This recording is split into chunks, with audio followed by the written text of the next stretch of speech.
ঘন কুয়াশা একদম ঢেকে আছে।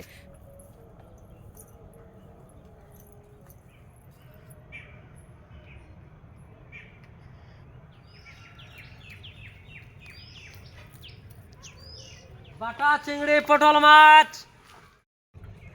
নমস্কার বন্ধুরা, আপনাদের সকলকে স্বাগত জানাচ্ছি সম্পদ বেড়া ইউটিউব চ্যানেলে। এখন তো আমরা মায়ের বাড়ি এসেছি, একটু বেরিয়ে পড়েছি।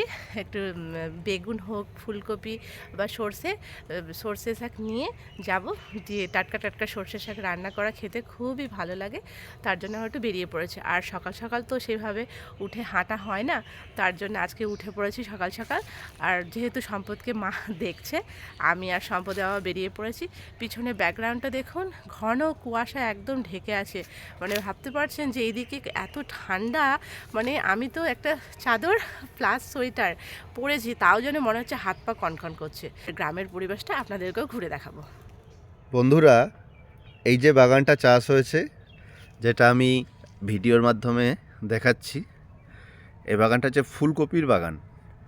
ফুলকপির চারাগুলোকে সুন্দর করে সারিবদ্ধভাবে লাগানো হয়েছে। আর সেই ফুলকপির বাগানের পরেই আপনারা দেখছেন ওই দূরে কলা গাছ, কলার বাগান। আবার ঠিক তার বাঁ দিকে এদিকে ঘোরালেই আপনারা আম গাছ দেখছেন, এদিকে রয়েছে আম বাগান। মানে মুর্শিদাবাদে প্রচুর বাগান রয়েছে। পিঙ্কি এখানে কি করছে না, রায়ের বাগান থেকে রাই শাক তুলছে। সর্ষে শাক বা রাই শাক, এটা ভাজা করলে এত ফ্রেশ, খেতে খুব সুন্দর লাগে গরম ভাতের সঙ্গে। তো এসেছে, তো দেখে আর সামলাতে পারলো না, তো কিছু শাক তুলেই নিচ্ছে।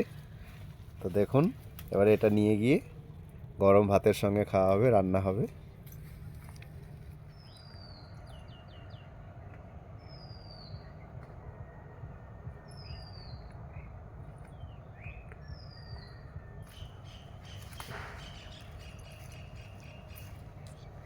দুটো বেগুন তুলে নিয়েছি, আর তুলবো না, এই দুটোই নিয়ে খুব যাবো। সুন্দর পরিবেশ।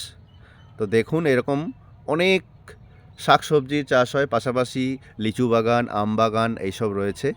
তো আমরা বেরিয়েছি, এখানকার পরিবেশটা আপনাদেরকে একটু ঘুরে দেখাবো, আপনারা আমাদের সঙ্গে থাকুন। এটা হচ্ছে বাঁধাকপির ক্ষেত, প্রচুর বাঁধাকপি লাগানো হয়েছে। এই যে অনেকগুলো বেগুন তুলেছি, এই হাতেও কিন্তু বেগুন আছে, আর হাতে জায়গা নেই কিছু নেওয়ার। সর্ষে শাক আগেই নিয়ে নিয়েছি, পুরো ভর্তি। আরও কিছু নিতাম, ব্যাগ আনা হয়নি, আর হাতে আর জায়গা নেই। এখন আমরা যেখানে দাঁড়িয়ে আছি সেটা হলো ব্যাম্বু ট্রি বাগান। এটা হলো কাকাদের বাগান। তো এটা এই এই গাছটা হলো ব্যাম্বু ট্রি। ইসে একবার লাগা ডালা তো লাইফ হয়ে গেল জিঙ্গা লালা। এখন দাঁড়িয়ে আছি কলা গাছ আর পেঁপে গাছের মাঝখানে।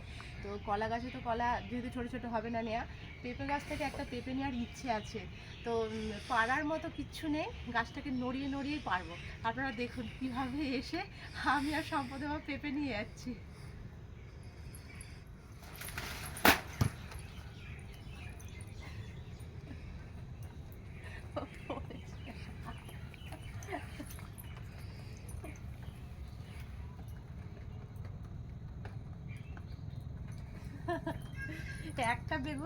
একটা পেঁপে নিব ভাবছিলাম, দুটো পেঁপে পড়ে গেছে, তো এই দুটো নিয়ে বাড়ি যাবো।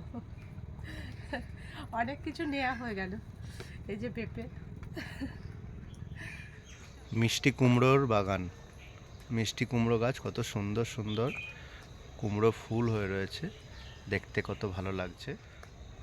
আর এই কুমড়ো ফুল দিয়ে যদি বড়া বানানো হয়, বড়া খেতে কিন্তু খুব সুন্দর লাগে। এটা হলো হলুদ বাগান। আর এই হলুদগুলো শীতকালের সময় বেশি চাষ হয়, কারণ সামনে তো সরস্বতী পুজো আসছে। আমাদের এখানে তো আবার সরস্বতী পুজোর দিনে হলুদ মেখে তারপর স্নান করে মা সরস্বতীকে অঞ্জলি দেয়। তার জন্য শীতকালটাতে বেশি এই হলুদ চাষটা এখানে করা হয়।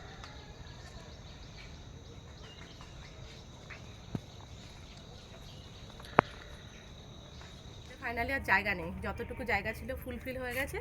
তো এবার বাড়ির দিকে যেতে হবে। সম্পদবাবু হয়তো এখন উঠে গেছে। তো গ্রামের পরিবেশটা ঘুরলাম, অনেক দিন পর ভালোও লাগলো। আর এবার এগুলো তুললাম, তার জন্য মনটা আরও বেশি খুশি হয়ে গেল। তো যাই হোক, এবার বাড়ির দিকে যাই, সম্পদবাবুকে তো দেখাতে হবে, সেও একটু খুশি হবে যে মাম্মা এগুলো কী নিয়ে এসেছে। তো সম্পদের বাবা তো দেখুন, তারও সেই মাফলার সোয়েটার জড়িয়ে আছে। আর আমার তো অবস্থা প্রথমে বলেছি যে এখানে খুবই ঠান্ডা। আর পিছনে ব্যাকগ্রাউন্ডটা দেখতে পাচ্ছেন, এখনও কিন্তু শীত কমেও নি আর কুয়াশাও কমেনি। তো যাই হোক, চাদর মুড়ি দিয়ে গ্রামের পরিবেশটা ঘুরতে ঘুরতে আমরা সর্ষে শাক, বেগুন আর আরও কিছু নেওয়ার ইচ্ছে ছিল, হয়নি। এবার বাড়ির দিকে যাচ্ছি। কি হলো?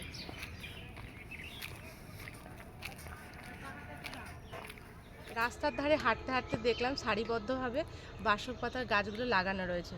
আর কিছুদিন আগে সম্পদের আমাদের সকলের কাশি হয়েছিল, তো শহরের ওইখানটাতে বাসক পাতা খুঁজে খুঁজে একদম হয়রান। তো খুঁজে পাওয়া যায়নি, তো শাশুড়িকে যখন বলেছিলাম তো দুটো পাতা নিয়ে এসেছিলো। আর এখানে দেখুন সারিবদ্ধভাবে কত গাছ লাগানো রয়েছে। আপনার যখন কাশি সর্দি হবে না, এই বাসক পাতাটা ওই এলাচ, লবঙ্গ, তেজপাতা সমস্ত কিছু দিয়ে ফুটিয়ে এটা যদি খাওয়া হয়, আপনার কাশিটা অনায়াসে ভালো হয়ে যায়। তো এখান থেকে আমরা কিছুটা বাসক পাতা নিয়ে যাব, যেহেতু আজকে বাড়ি যাব, কলকাতাতেও নিয়ে যাব। গ্রামের এই শীতের সুন্দর সকাল কেমন লাগলো কমেন্ট করে জানাবেন। আর ভিডিওটি ভালো লেগে থাকলে লাইক, শেয়ার এবং সাবস্ক্রাইব করে পাশে থাকবেন। আর যারা এখনও চ্যানেলটিকে সাবস্ক্রাইব করেননি তারা চ্যানেলটিকে সাবস্ক্রাইব করে দেবেন। আর আপনাদের সঙ্গে আবার দেখা হবে একটা নতুন সুন্দর ভিডিওতে। আজকের মতো এই পর্যন্ত, টাটা।